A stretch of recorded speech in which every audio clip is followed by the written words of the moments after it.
Ich treffe heute einen guten Freund, Zachary Woods. Er ist unter anderem Inhaber der Kraftmühle, eine CrossFit-Box in Würzburg. Und wir werden heute mal sein erstes YouTube-Video drehen. Ich glaube, er ist schon ganz aufgeregt.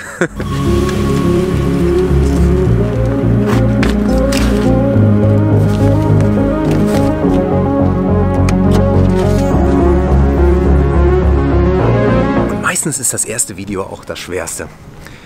Aber dann, wenn man das erste Mal gemacht hat, dann geht es auch deutlich leichter. Hallöchen. Also, hey, zack. Alles gut? Ich habe Kaffee für uns. Das ist gut. Ja, das ist gut. Gehen wir rein. So, da wird man hier direkt mit einem Kaffee begrüßt. Sehr gut. So, während Zach sich da hinten noch an der Tafel vergnügt und die Kurse für den heutigen Tag aufschreibt, kann ich euch schon mal ein bisschen mitnehmen und mal ein bisschen zeigen, wie diese Box hier aussieht. Also, ich weiß auch, wie es ist, wenn die voll ist, und da kriegt man direkt ein schlechtes Gewissen, wenn man nicht selber so viel trainiert wie die Damen und Herren hier in dieser Box. Das ist unglaublich, das sind so richtige Biester. Gucken wir mal, wie weit er ist. Er schreibt immer noch. Also. It was a wrong workout. So, dann können wir jetzt noch mal ein bisschen durch die Gegend laufen hier und können uns hier mal angucken, was es für die Kleinen gibt. Es da hinten auch ein bisschen was. Ja, das ist das Workout für die Kleinen. Wir haben jetzt gerade Babyboom. Mal gar keine neuen Mitglieder zu werben, die kommen dann einfach von alleine.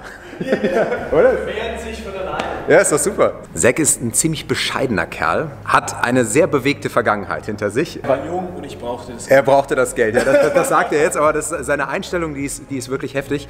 Und da werden wir auch später nochmal, müssen wir ihn nochmal ein bisschen interviewen, da werden wir später nochmal ein, zwei Aspekte drüber herausfinden, wo er überall war.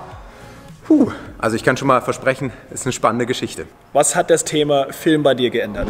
Eine Sache, die du, Zach, auf jeden Fall nachvollziehen kannst mit deiner kleinen süßen Tochter, ist, stell dir mal vor, du machst jetzt ein Video und sie guckt sich das in 20 Jahren an. Was er damals gemacht hat, welche Probleme, welche Ideen, welche Herausforderungen er damals gehabt hat, und diese guckt sie sich dann 10, 15 Jahre später an. Das ist ja heutzutage in diesen digitalen Formaten absolut machbar. Das wird dann wahrscheinlich nicht mehr gut aussehen, aber sie wird es sich angucken können. Und das ist etwas, was ich jetzt auch für meine Kinder oder für die Leute, die sich dafür interessieren, was ich damals gemacht habe, also quasi heute, finde ich es unheimlich interessant, quasi so ein kleines Erbe zu hinterlassen. Also das ist etwas, was es bei mir auf jeden Fall geändert hat. You heard it straight from the source, showing our kids how young we were and reminding them of how old we are. That's why we're doing this. So, ich habe euch ja versprochen, dass ihr auch noch ein paar Inhalte von Zach persönlich bekommt, weil er meines Erachtens eine sehr bewegende Vergangenheit hat und nicht ganz ohne Grund jetzt hier gemeinsam mit seiner Frau und seinem Schwager diesen Laden führt, diese Box führt, die wirklich beeindruckend ist und eine tolle Atmosphäre ausstrahlt. Was mich interessieren würde, ist, du hast so eine starke Erfahrung, also das, was du mir bisher erzählt hast, so intensive Erfahrung gemacht in der Army damals, und du warst bei den Special Forces, und das ist etwas, was sage ich mal so, die meisten Deutschen nur aus dem Kino kennen, und die haben da vielleicht eine Vorstellung, Entschuldigung, die haben vielleicht eine Vorstellung, aber sicherlich noch nicht so einen richtigen Einblick. Was hast du daraus mitgenommen? Was waren so die Kernfaktoren, die dich dahin gebracht haben, wo du heute bist? Also ich bin tatsächlich im Militär mit 17 reingegangen. Also meine Eltern mussten auch mit unterschreiben, weil ich natürlich minderjährig war. Und ich habe diesen Test gemacht und mein erster Gedanke war, I want to shoot people. I want to go, well, not shoot people, but that's a little extreme. But you know, I was young and I wanted to go have an adventure. So I took this test and I scored really well in the test. But I still had this thing in my head, like, I want to go be a soldier. But my recruiter did something that I'll never forget and that I'll never be able to thank him enough for, is he directed me and he said, look man, he's like, you scored really well on this test. I've been an infantryman for X amount of years and I've deployed multiple times. Don't make the same mistake that I did. He's like, you have an opportunity and you need to take it. He probably could have made more money off of me, a bonus, if he put me in as infantry, because that was the time when the war in Afghanistan was at its height, at its peak, and they were just trying to get guys in for whatever job. They just needed bodies, and he probably could have made more on me, put me in as an infantry guy, but he did something that, you know, saved my life. Probably wouldn't be here today. So I went in, and then I went in as Intel. So I was fit, you know, and then as you can imagine, this field was really, there was a lot of people who were like unfit, kind of nerds, right? So I wanted more. I wanted to be the best. I didn't want to just be the smartest and have the best job intelligence-wise, like the smartest job in the military. I wanted to be the smartest, and I wanted to be the fittest. And so my goal was to go to Special Forces selection. And it just so happened, one of the guys in my unit, a good friend of mine, had just went. He came back because he injured himself, and he told me about his experience. He didn't make it through the selection, but he told me about his experience, and that he was kind of bummed out about not making it. And then I remember I got inspired by him, because I'm looking at him and I'm like, if he could get ready to go and do that, I can do that. So I inspired him to go back a second time, and I trained with him. So me and my buddy trained up for 4 or 5 months, maybe it was more or less, I'm not sure, 4 to 6 months, to go to selection, Special Forces selection. And so we trained up, we trained hard, and then we both went. And it was a tough experience. It's one of the toughest things, second toughest thing. I'll tell you the toughest thing I did in my life soon. It's one of the second toughest things I did in my life. It was a 30-day selection process. It was separated into 4 weeks. The first week was just general physical assessment test.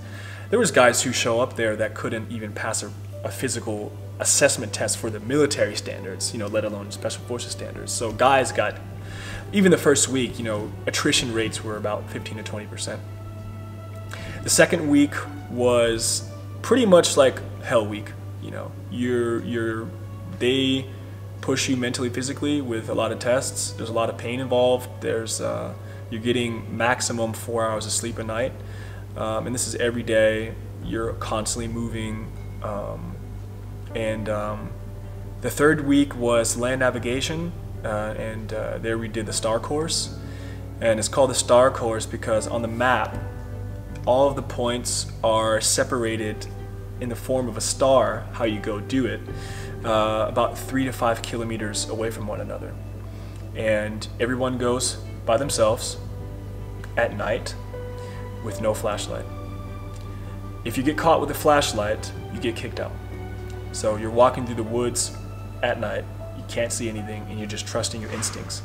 You're only able to stop, put a poncho over your head, use a red light to check your azimuth, stand up, open your compass, it was glow in the dark, and you can just barely see the dial, and you just walk.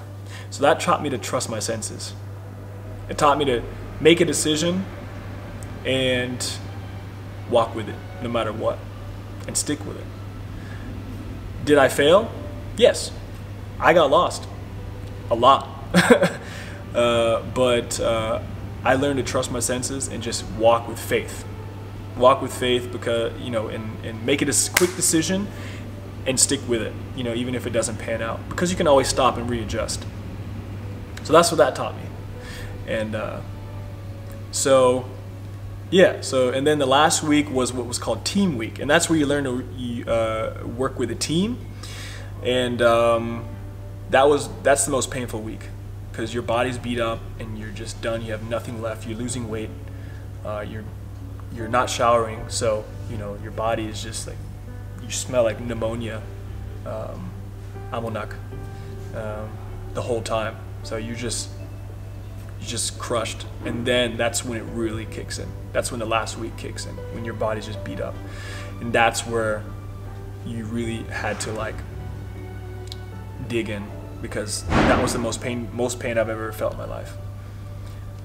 There's certain things that they put us through, and so I remember a tip my buddy gave me before we went back. Before we even started, he told me, Zach, don't say you're not going to quit. you're going to want to quit. Say you'll quit tomorrow. And I did that every day. I said, I'll wake up and I'll quit tomorrow. And I did that every day until the last day. And we started with 335 guys, 330 guys. And we ended up with about 150, definitely the half of that. And these are like men who are in shape. Most got injured, some of them quit. So even if you make it to the end of the 30 days, it's not guaranteed that you get picked up for Special Forces training. They sit you down in the room, all in a room at the end, and yeah, they start calling off names. And that removes another 10, 15, 20%. So really out of my class, probably 100 guys got selected to go to training. And and then I got sent to airborne school, and then it just pretty much went from there. I moved units. I moved back to the States, North Carolina. I was in Korea at the time, so I moved back to North Carolina, and then I went to language school. I learned French, and then we did more training. And in a training exercise, I got injured.